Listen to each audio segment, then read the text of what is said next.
Big boss 61ನೇ ಸಂಚಿಕೆ. ಮೊದಲ ಭಾಗದಲ್ಲಿ ಅಯ್ಯಪ್ಪ ಮತ್ತು ಗೌತಮಿ ಮಾತನಾಡುತ್ತಿರುತ್ತಾರೆ. ಏನೆಂದರೆ ರೆಹಮಾನ್, ಶ್ರುತಿ ಮತ್ತು ಚಂದನ್ ಓಪನ್ ಅಪ್ ಆಗುತ್ತಿಲ್ಲ ಅಂತ.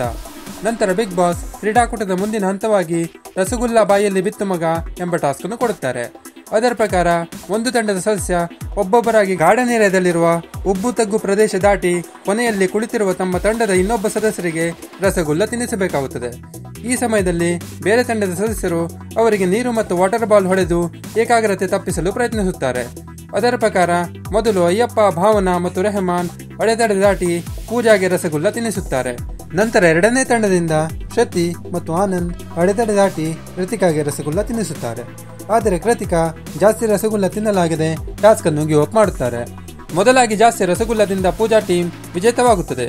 ಟಾಸ್ಕ್ ಗಿವ್ ಅಪ್ ಮಾಡಿದ್ದಕ್ಕೆ ಮನೆಯಲ್ಲಿ ಗೌತಮಿ, ಶ್ರುತಿ, ಕಿಟ್ಟಿ ಎಲ್ಲರೂ ಮಾತನಾಡುತ್ತಾರೆ.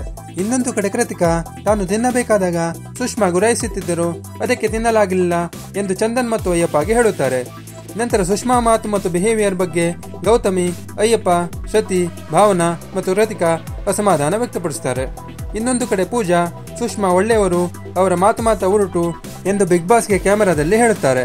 ನಂತರ ದೃಷ್ಟಿ ಅನ್ನಿಸುತ್ತಾ ಎಂದು ಸುಷ್ಮಾ ಮತ್ತು ಕೃತಿಕಾಗೆ ವಾಗ್ವಾದ ನಡೆಯುತ್ತದೆ. ನಂತರ ಬಿಗ್ ಬಾಸ್ ಜಾಮೂನು ತಿನ್ನ ಮಗ ಎಂಬ ಟಾಸ್ಕ್ ಅನ್ನು ಕೊಡುತ್ತಾರೆ. ಇದರ ನಿಯಮ ಹೆಚ್ಚು ಕಡಿಮೆ ರಸಗುಲ್ಲ ತಿನ್ನ ಮಗ ಎನ್ನುವುದಂತೆ ಇರುತ್ತದೆ.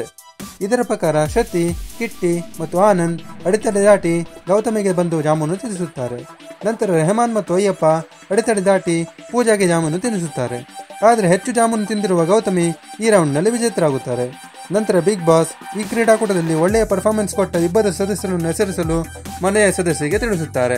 ನಂತರ ಬಿಗ್ ಬಾಸ್ ಕ್ರೀಡಾಕೂಟ ಮುಗಿದಿದೆ ಎಂದು ತಿಳಿಸಿ 2500 ಬೋನಸ್ ಪಾಯಿಂಟ್ಸ್ ಕೊಡುತ್ತಾರೆ ಮತ್ತು ವಿಜೇತ ತಂಡದ ಸದಸ್ಯರಿಗೆ ಮೆಡಲ್ ಮತ್ತು ಟ್ರೋಫಿ ಕೊಟ್ಟು ಗೌರವಿಸುತ್ತಾರೆ. ಎಲ್ಲರೂ ಊಟ ಮಾಡುತ್ತಾರೆ.